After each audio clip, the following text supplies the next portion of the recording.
अस्सलामुअलैकुम वरहमतुल्लाहि वबरकातुह। अल्हम्दुलिल्लाह वस्सलातु वस्सलाम अला रसूलिल्लाह वअला आलिहि वसहबिहि अजमईन, अम्मा बाद। मुअज़्ज़ज़ उलमा इकराम, मेरे बुज़ुर्गों, मेरे भाइयों और बहनों, हम जिस मौजू पर अब इंशाअल्लाह इस प्रेजेंटेशन को देखेंगे वो है शेयर मार्केट, कमोडिटी मार्केट और फॉरेक्स ट्रेडिंग। इंशाअल्लाह इन तीनों मौज़ूआत के ताल्लुक से मैं आप सबके सामने दलाइल और प्रूफ्स के साथ और इस प्रेजेंटेशन के साथ आसान तरीके से पूरी बातें आपके सामने इंशाअल्लाह पेश करने की कोशिश करूंगा इस मुख्तसर से वक्त में।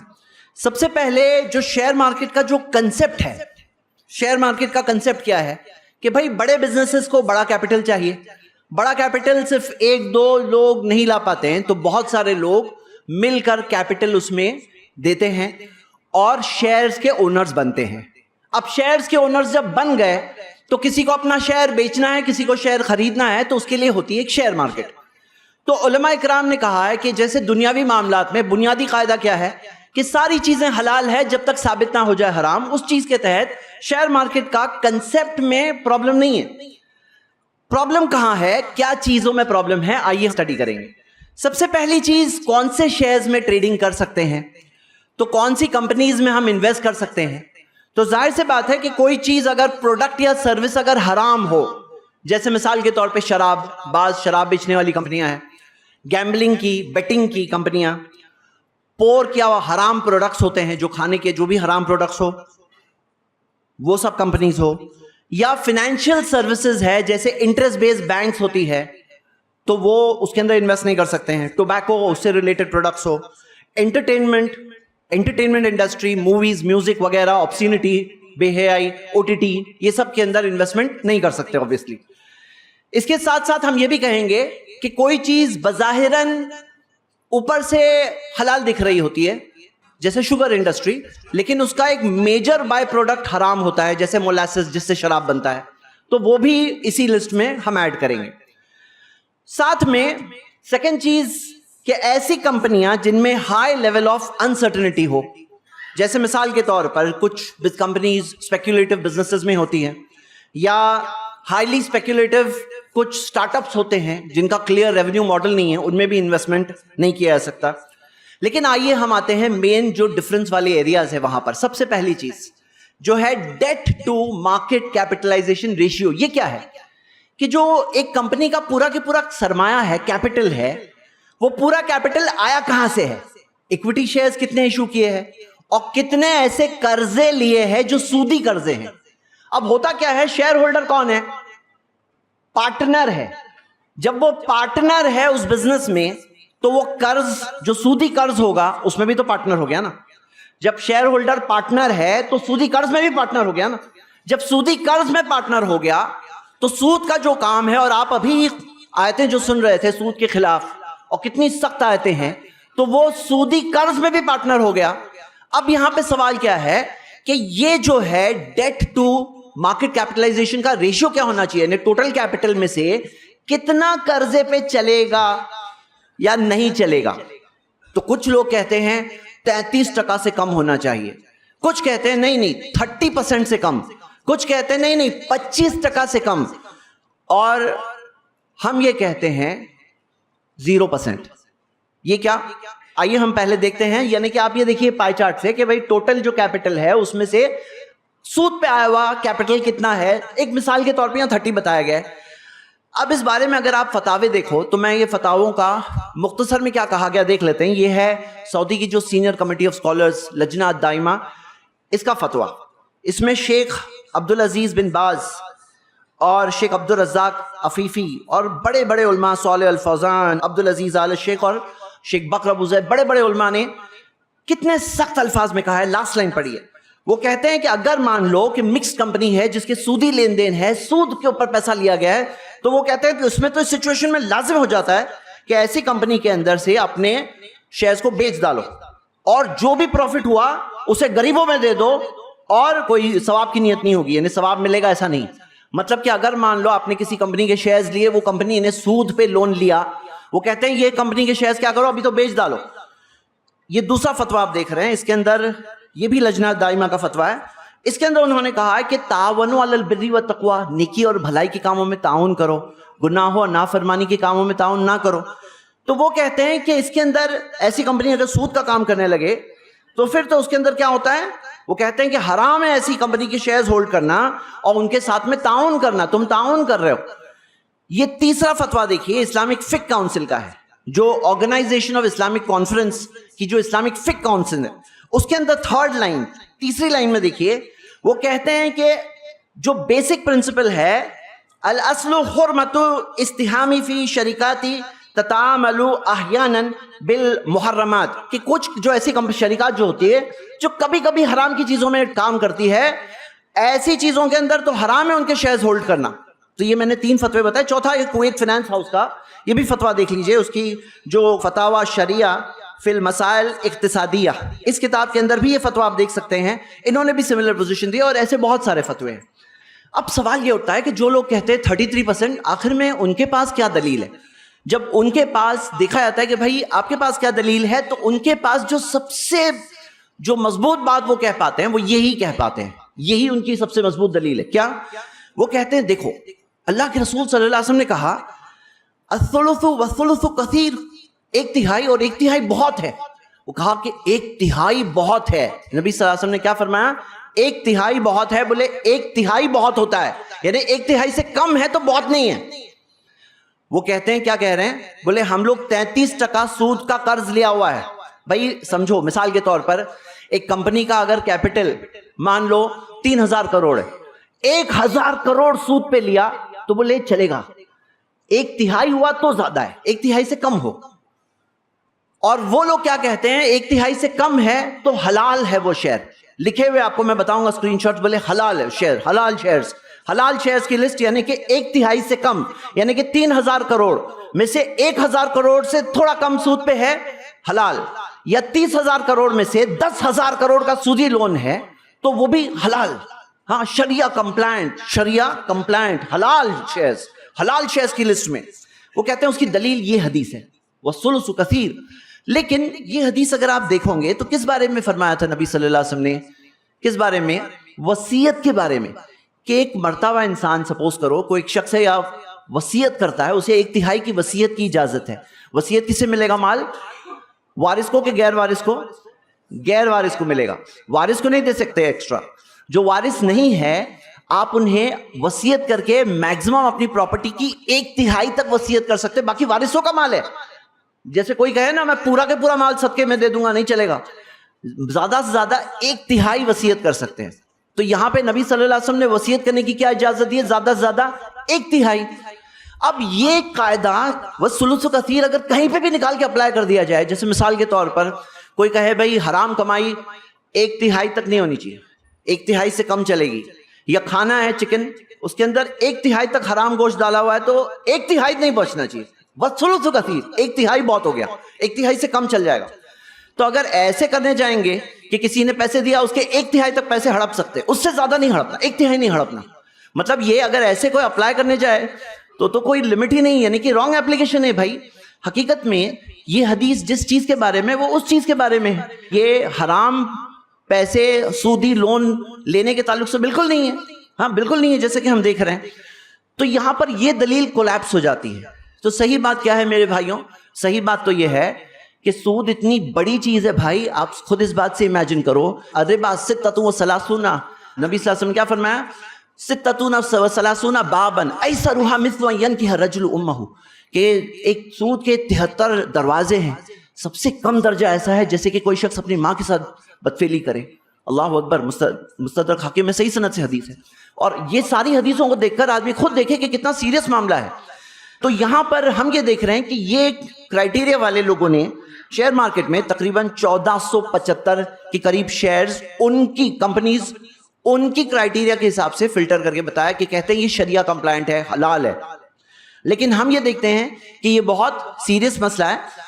और सूद के अंदर क्या मामला है, यहां पे वो लोग कहते हैं अगर सूदी आमदनी 5% से ज्यादा ना हो, सूद की जो आमदनी है 5% से ज्यादा ना हो।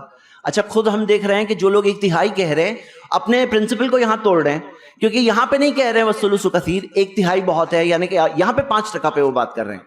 कि सूदी आमदनी 5% से ज्यादा ना हो, वो कह रहे हैं। हम क्या कहते हैं? नहीं, 0। अब सवाल ये उठता है, आप लोग ये सोच रहे होंगे कि भाई क्या बात कर रहे हो, 0 कैसे, कौन देगा हम लोगों को 0? पहले तो ये बताओ हम कौन है? हम कौन है भाई? हम लोग ईमान वाले हैं। हमारा भरोसा किस पर है? अल्लाह पर। और क्या 1 2 3 4 हम लोग हैं? कितने हम लोग? दुनिया में 200 करोड़ हैं हम लोग। आज दुनिया की तकरीबन 1/4 आबादी हम मुसलमान हैं। तो हम लोग कोई 2-4 लोग हैं क्या? हाँ भाई, अगर हम लोग करना चाहे तो क्यों नहीं मिल सकता? अगर हम सब मिलकर, मुसलमान मिलकर कहे कि हमें 0% वाली कंपनी दो, हम लोग वहां इन्वेस्ट करेंगे, क्यों नहीं मिल सकता? क्या रियली लगता है नहीं मिल सकता?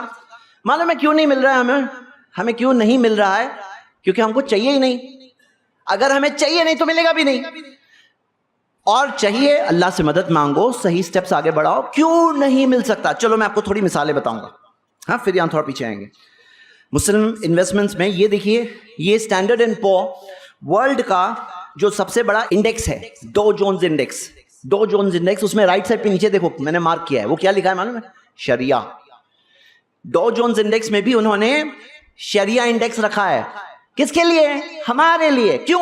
हम लोग कुछ नहीं है तो हमारे लिए क्यों खास एक अलग इंडेक्स बना के रखा है वहां पे? क्यों? क्योंकि हम कुछ है, हम कुछ है। चलो इंडिया के नाते हैं, निफ्टी, नेशनल स्टॉक एक्सचेंज का जो निफ्टी है, निफ्टी 50 शरिया, ये निफ्टी की वेबसाइट से दिया हूं मैं, ये निफ्टी की वेबसाइट से खुद शरिया का इंडेक्स उन्होंने दिया है। लेकिन कौन सी क्राइटेरिया वाला? 33% वाला। 33% वाला, 0 वाला नहीं है, ठीक है? लेकिन हम कुछ है, ये तो दिख रहा है ना। हम अगर कुछ नहीं होते तो हमें क्यों एंटरटेन करते? बॉम्बे स्टॉक एक्सचेंज की ऑफिशियल वेबसाइट पे शरिया 50, बॉम्बे स्टॉक एक्सचेंज में भी शरिया 50। और ये मैं आपको एक मिसाल देता हूं, इंडिया की सबसे बड़ी कंपनी कौन सी मालूम है? रिलायंस। वर्ल्ड के भी टॉप 60 कंपनियों में से एक है। रिलायंस की मिसाल में मैं आपको बताता हूं, ये देखिए 2020 की बात है। सऊदी अरेबिया का वेल्थ फंड ने 2% खरीदा था रिलायंस रिटेल वेंचर्स का, और उसमें $1.3 बिलियन इन्वेस्ट किया था सऊदी अरेबिया ने, हाँ? और अभी भी रिलायंस पीछे पड़ा है कि तकरीबन 1.5 बिलियन और चाहिए उनको सऊदी के वेल्थ फंड से, सॉवरेन वेल्थ फंड। और ये देखो रिलायंस ने अपने आप को मेंटेन किया है शरिया कंप्लायंस में। शरिया कंप्लायंस का देख रहे हो, ये जो मैंने एक वेबसाइट से दिया है, ये क्या कह रहे हैं? Reliance Industries is a Shariah compliant stock. कौन सा शरिया कंप्लायंट? कौन सा वाला? हमारा वाला नहीं, 33% वाला। लेकिन है रिलायंस का 33% में आके अपने आप को फिट करके वहां रखना क्यों? हम कुछ है, हाँ? और हमारे सही क्राइटेरिया के हिसाब से नहीं है। मैंने ये सही क्राइटेरिया के हिसाब से भी बता दिया, सही क्राइटेरिया के हिसाब से रिलायंस शरिया कंप्लायंट नहीं है। क्यों? अब देखो आपके सामने है, रिलायंस का टोटल कर्ज कितना है मालूम है? 3.5 ट्रिलियन रुपीस। 1 ट्रिलियन कितना होता है? 1 लाख करोड़। 3.5 ट्रिलियन यानी 3.5 लाख करोड़ का सूदी कर्ज लिया हुआ है, और शरिया कंप्लायंट की लिस्ट में है ये। क्यों? क्योंकि इसका जो पूरा मार्केट कैपिटलाइजेशन है वो 18 ट्रिलियन का है, 18.5 ट्रिलियन का है। तो 18.5 ट्रिलियन में से 3.5 ट्रिलियन जब सूदी कर्ज है तो वो शरिया कंप्लायंट है। लेकिन हमारे नजदीक इतना बड़ा सूदी कर्ज लेके शरिया कंप्लायंट, ये कैसे भाई? नहीं है ये। अच्छा चलिए पीछे आते हैं। अब आप अगर हमारे इस मौक़िफ़ से मुत्तफिक हो और आपको ट्रेडिंग करना है तो आप स्टॉक को कैसे चेक कर सकते हैं? तो मैं आपको टेक्निक बताना चाहता हूं कैसे आप स्टॉक की फिल्ट्रेशन चेकिंग कर सकते हैं। ये है 2 स्टेप्स में। हम लोग नॉर्मली, बाकी लोग 1 स्टेप में करते हैं, हम 2 स्टेप्स में करेंगे। अच्छा आपको पता है एक शख्स नॉर्मली कितने स्टॉक्स में डील कर लेता है? 6 8 10, हाँ? म्यूचुअल फंड्स भी 8 10 स्टॉक्स में डील करते हैं। अब यहां पर आपको क्या मिल सकता है आप देखिए, मैं आपको टेक्निक बता रहा हूं और मैं कह रहा हूं हम सब मिलकर जब तक कोशिश नहीं करेंगे ना, तब तक हलाल ऑप्शन मिलने वाला नहीं है। जब तक हमको चाहिए नहीं हलाल ऑप्शन, हमें रियली चाहिए तो मिलने वाला है। तो कम से कम बेदारी बढ़ रही है हमारे इस तरह के प्रोग्राम से, और आप सब भी अपने तौर पर बात करो, इंशाल्लाह बात करने से बेदारी बढ़ती है, हाँ? तो जैसे फर्स्ट स्टेप में आप कोई भी ऐप ले लो, जैसे इस्लामिकली है या मुसफ़ा है, ये 2 ऐप्स का मैं डेमो बता रहा हूं। तो ये 2 ऐप में आप देख रहे हैं कि यहां हलाल का फिल्ट्रेशन, आपको फर्स्ट स्टेप वाला फिल्ट्रेशन मिलेगा। कौन सा वाला? 33% वाला, हमारा वाला नहीं। हमारा वाला फिल्ट्रेशन करने के लिए आपको सेकंड स्टेप में सेकंड लेवल के ऐप्स में डालना पड़ेगा। जैसे इस्लामिक स्टॉक स्क्रीनर, ये देख लो। इस्लामिक स्टॉक स्क्रीनर में जो तकवा सेटिंग्स है, ये लेफ्ट साइड में जो देख रहे हो सेकंड नंबर तकवा सेटिंग मिडिल में, तो तकवा सेटिंग में आप सब चीज 0 सेट कर सकते हो कि मुझे 0% इंटरेस्ट, सूद पर आया हुआ कैपिटल 0%, ऐसी सेटिंग कर सकते हो आप। और सेटिंग करके वो कंपनी जो वहां चेक किए, फर्स्ट स्टेप वहां से लो, सेकंड स्टेप यहां पे सेकंड स्टेप चेकिंग करो, तो आपको उसके अंदर आप देख सकते हो कि कौन सी कंपनी पास हो रही है। या फिर एक और ऐप है स्क्रीनर ऐप, तो स्क्रीनर ऐप में भी आप देख सकते हो, यहां पे नीचे डेट टू इक्विटी रेशियो है। मिसाल के तौर पे ये हिंदुस्तान यूनिलीवर की मैं मिसाल बता रहा हूं, उनके नजदीक ये हलाल है। जब यहां पे आकर स्क्रीनर ऐप में देख रहे हैं तो इसका डेट टू इक्विटी 0.03 दिया है, जीरो के बहुत करीब आया, 0.03। मैं आपको उसूल बता रहा हूं, प्रिंसिपल्स बता रहा हूं, प्रैक्टिकल स्टॉक्स के बारे में एक एक स्टॉक का जो आके बैलेंस शीट स्टडी करेंगे वो लोग बता सकते हैं। तो ये हो गया हमारा फर्स्ट पार्ट पूरा यहां पर। अब आइए हम सब बढ़ते हैं सेकंड पार्ट की तरफ। सेकंड पार्ट में अब हम बढ़ेंगे शेयर मार्केट का सबसे बड़ा हिस्सा, futures and options. Futures and options क्या है, चलिए कहानी के फॉर्म में समझते हैं। ये है मिस्टर ए, इनके पास 1 लाख रुपए का कैपिटल है। ये जाते हैं शेयर मार्केट में और समझ लीजिए 100 रुपए के शेयर्स खरीद रहे हैं। 100 रुपए के वो कितने शेयर्स खरीद लेंगे, 1000 शेयर्स। ये हो गई इनकी कहानी, ठीक है। लेकिन मिस्टर बी बोलते हैं कि नहीं, मैं क्या करूंगा, मेरे 1 लाख रुपए से, इनके पास भी 1 ही लाख रुपए हैं, लेकिन 1 लाख रुपए से शेयर्स नहीं खरीदते, शेयर्स का ऑप्शन खरीदते। ऑप्शन क्या है, इसे आसान लफ्जों में अगर आप समझें तो जैसे कि सिर्फ प्राइस बिक रहा है, प्राइस मतलब कीमत। जैसे आज 100 रुपए के हमने भाव गिना, तो ये मिस्टर बी बोल रहे हैं कि ऐसा करो, मैं 100 रुपए की कीमत खरीद रहा हूं 1 महीने के लिए, मतलब 1 महीने में भाव बढ़ेगा या घटेगा मैं 100 रुपए दूंगा, ठीक है। तो ये इन्होंने कीमत खरीदी। ये कीमत कितने में खरीदे, ऑप्शंस की कीमत अलग अलग आती है, मैंने मिसाल में 5 रुपए गिना है, ठीक है। 5 रुपए में इन्होंने ऑप्शन खरीदा, तो उतने में कितने शेयर्स खरीद लिए, वही 1 लाख रुपए में इन्होंने कितने शेयर्स पे ऑप्शन खरीद लिया, 20,000। यानी कि इन्वेस्टमेंट वैल्यू कितने का खेल उनको खेलने मिल रहा है, 20 लाख रुपए का खेल खेल रहे हैं। वो 1 लाख का खेल खेल रहा है mister A, mister B 20 lakh का इन्वेस्टमेंट का खेल खेल रहा है। मैं इसको लफ्ज खेल बोल रहा हूं, एक वजह से बोल रहा हूं, ठीक है। तो मिस्टर बी की ये कहानी है। अब प्राइस बढ़ गए, सपोज सचमुच 110 रुपए हो गए, 110 रुपए के भाव हो गया, तो मिस्टर ए का फायदा कितना हुआ, 10,000 का फायदा हो गया इनका। 1 लाख के शेयर्स अभी 1,10,000 के हो गए, 10,000 का फायदा हो गया। लेकिन मिस्टर बी का क्या हुआ, मिस्टर बी का जो 20 लाख का था वो हो गया सीधा 22 लाख, और 22 लाख यानी 2 लाख का फायदा। लेकिन 1 लाख तो उन्होंने खर्चा किया ना वो ऑप्शन खरीदने में, तो वो माइनस करो तो कितना बचा, 1 लाख का प्रॉफिट बचा। 1 लाख के कैपिटल पे 1 लाख का प्रॉफिट हो गया इनका। जबकि मिस्टर ए को कितना मिला प्रॉफिट, सिर्फ 10,000, इनको मिल गया कितना, 1 लाख, 10 गुना ज्यादा। चलो आगे स्टोरी बढ़ाते हैं। सोचो प्राइस गिर गए, हो गए 90 रुपए। जब 90 हो गए तो मिस्टर ए का क्या हो गया, अभी कितना लॉस हो गया, 10,000 का लॉस हो गया। अब इनके 1 लाख के जो शेयर्स है इसकी वैल्यू कितनी हो गई, 90,000 बराबर। लेकिन मिस्टर बी की कहानी देखो क्या हो गया, इन्होंने 100 रुपए का प्राइस का ऑप्शन खरीदा था, 100 रुपए, और हो गया है मार्केट में भाव 90। अब 90 में क्यों जाके खरीदे, ऑप्शन यानी ऑप्शनल था इनके लिए, ऑप्शनल था यानी अगर नहीं खरीदना है तो कोई फोर्स नहीं है। लेकिन इनके वो जो 5-5 रुपए दिए थे ना, इन्होंने 5-5 रुपए एक एक शेयर के, 20,000 शेयर्स के 5-5 रुपए जो दिए थे, अपने 1 लाख रुपए दिए थे, वो क्या हुए, उसकी वैल्यू क्या हो गई, उसके वो गए जीरो, उसकी वैल्यू जीरो। तो इनका लॉस कितना, पूरा 1 लाख इनका लॉस। सोचो 50 लाख लगाए होते तो पूरा 50 लाख क्या है, लॉस। हाँ, अब यहां पर ये तो हो गई ऑप्शंस की कहानी। सोचो फ्यूचर्स होते, फ्यूचर्स में क्या होता है ना, कंपलसरी होता है लेना, फ्यूचर्स में कंपलसरी, फ्यूचर्स कॉन्ट्रैक्ट होता है, ये फ्यूचर्स में ऑप्शनल नहीं होता है, अब लेना ही पड़ेगा। लेकिन यहाँ पे चार्जेस वो 5 रुपए वाले नहीं होंगे, अब यहाँ नॉमिनल से ब्रोकरेज देनी पड़ेगी, ब्रोकरेज और कुछ टैक्सेस वगैरह जो देने पड़ते हैं। लेकिन फिर भी इनका 2 लाख प्लस ब्रोकरेज का लॉस हो गया, फ्यूचर्स में 2 लाख का लॉस हो गया, यानी 1 लाख और घर से लाके देना पड़ेगा। और अगर ऑप्शंस में होते तो पूरे 1 लाख जो लेके गए थे मार्केट में पूरे के पूरे डूब गए। अब इसी तरह की कहानी ये देखिए सेबी का आर्टिकल, जो सेबी ने बताया है कि भाई 1 साल के अंदर इंडिया में 60,000 करोड़ का लॉस करते हैं हाउस होल्ड्स, यानी छोटे छोटे इन्वेस्टर्स जो होते हैं वो 1 साल के अंदर 60,000 करोड़ का लॉस करते हैं। क्यों करते हैं, यही फ्यूचर्स एंड ऑप्शन जो आप सुनते हैं ना लोगों की कहानियां, कितना लेकर गया। और मेरे पास आज व्हाट्सएप में मेरे चैट है, आज है चैट, पर्सन बोलता है मैं 50 लाख का मैंने कर्ज लिया, शेयर मार्केट में गया, उसमें से 41 लाख डूब चुके हैं और मैं बाकी कवर करने की कोशिश कर रहा हूं। हाँ, यही कोशिश में लगे रहते हैं, जितना डूबे हुए और ज्यादा डूबते जाते हैं।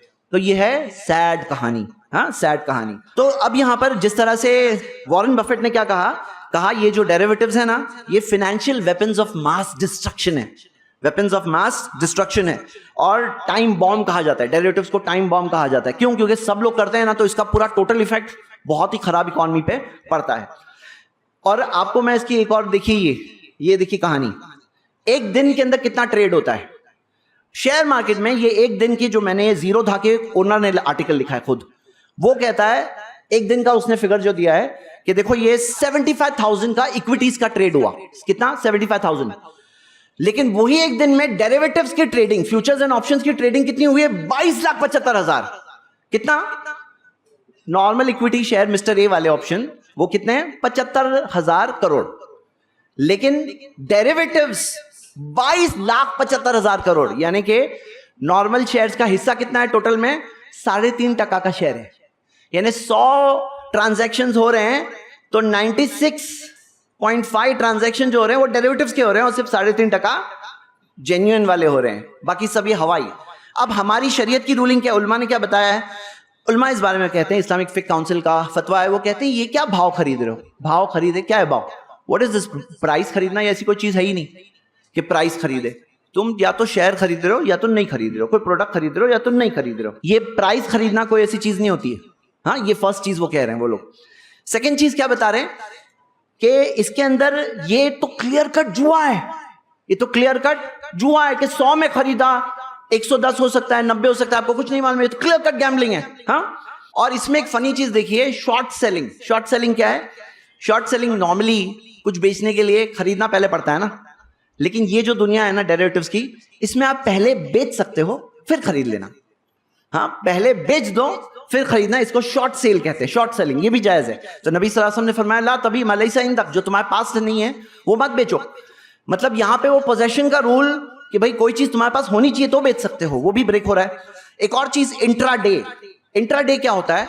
इंट्राडे के जरिए देखो, एक होता है डिलीवरी ट्रेडिंग, एक होता है इंट्राडे ट्रेडिंग। इंट्राडे ट्रेडिंग के अंदर अब आपको आज के ही दिन में बेचना पड़ेगा, और नहीं बेचे तो 3:30 बजे जब मार्केट बंद होगी तो ऑटोमेटिकली सेटल हो जाएगा, ऑटोमेटिकली सेटल हो जाएगा।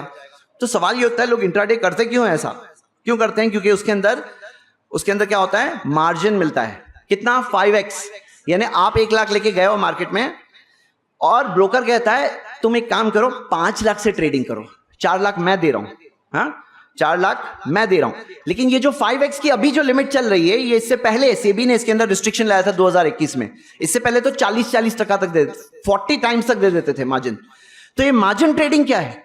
देखिए, मार्जिन ट्रेडिंग के अंदर अगर आपने 1 लाख पे 10,000 कमाया तो 5 लाख की ट्रेडिंग कर रहे होते तो 50,000 कमाए होते, सीधा प्रॉफिट 50,000 हो जाता। और अगर गवाते 10,000 यहां पर, तो वहां पर 50,000 गवाते। Margin trading. तो मार्जिन ट्रेडिंग क्या है? इसके बारे में भी फतवा है कि ये हराम है। फ्यूचर्स हराम है, ऑप्शंस भी हराम है, इंट्राडे भी हराम है, मार्जिन ट्रेडिंग या लेवरेज जिसे कहते हैं, लेवरेज भी हराम है। क्यों? क्योंकि इसके अंदर उसने जो आपको कर्ज दिया, क्या वो ऐसे ही देता आपको कि लो आपको जरूरत है तो इसलिए मैं हेल्प करने के लिए दे रहा हूं? नहीं नहीं नहीं, वो क्यों कर्ज दे रहा है ब्रोकर? वो ब्रोकर इसलिए कर्ज दे रहा है, पहले तो चार्ज लेगा, जो चार्ज लेगा वो सूद है। हाँ, नंबर 2 बात क्या है? वो कर्ज इसलिए दे रहा है कि आप उसके पास से जब खरीदोगे शेयर्स तो उसको ब्रोकरेज मिलेगी 1% की। तो अल्लाह के रसूल मोहम्मद सल्लल्लाहु अलैहि वसल्लम ने फरमाया ला यहिल्लु सलफुन व बैउन, कि कर्ज और तिजारत हलाल नहीं है। यानी कि कर्ज इस शर्त पे दे रहे हैं कि तुम्हें ये लेना होगा, ये ट्रेडिंग करनी होगी, वो ट्रेडिंग करने के लिए कर्ज दे रहा है। तो ये भी क्या है? ये ऐसी शर्त के साथ दोनों चीज को कंबाइन करके देना कि मैं कर्ज इस शर्त पे दे रहा हूं कि बिजनेस करोगे तो कर्ज दे रहा हूं, ये वाला कर्ज। तो ये भी क्या है? ये भी हलाल नहीं है। तो इस तरह से अगर हम देखें तो ये हमने आज एक इंट्रोडक्टरी तौर पर ये बात को देखा, लेकिन मेन बात ये है ना मेरे भाइयों, मकसद ये है कि हम इसमें अंडरस्टैंड करें कि क्या रूलिंग्स है शरीयत की, और हम इससे हराम से बचें, दुनिया भी बचाएं, आखिरत भी बचाएं, हलाल कमाई हमें मिले, हराम से हम बचें। और मेरा ये मानना है कि इसमें मालूमात और अवेयरनेस बढ़ेगी लोगों में, तो हम सब मिलकर कर सकते हैं। ये कोई इतना इम्पॉसिबल नहीं है, मुश्किल नहीं है कि हमारे पास एक भी फिल्ट्रेशन वाला नहीं है सही कि जो हमें फिल्टर करके सही वो दे। लेकिन अगर हम सचमुच चाहते हैं कि हमें मिले तो मिलेंगे इंशाल्लाह। हलाल कमाई चाहिए तो हलाल ऑप्शंस हमारे सामने आएंगे, लेकिन हमें उसके लिए जद्दोजहद कोशिश करना होगा। जज़ाकल्लाह खैर व आखिर दवाना अनिल हम्दुलिल्लाहि रब्बिल आलमीन। ऐसे ही फ़ायदेमंद इस्लामिक वीडियोस देखने और मनहज सलफ़ पर किताब व सुन्नत की तालीमात को आम करने में हमारा ताउन करें, ताकि आपके लिए ज़रिया नजात, जन्नत के हुसूल का सबब, साथ ही माल में बरकत व इजाफे का ज़रिया भी बने। आमीन। जज़ाकल्लाहु खैरन।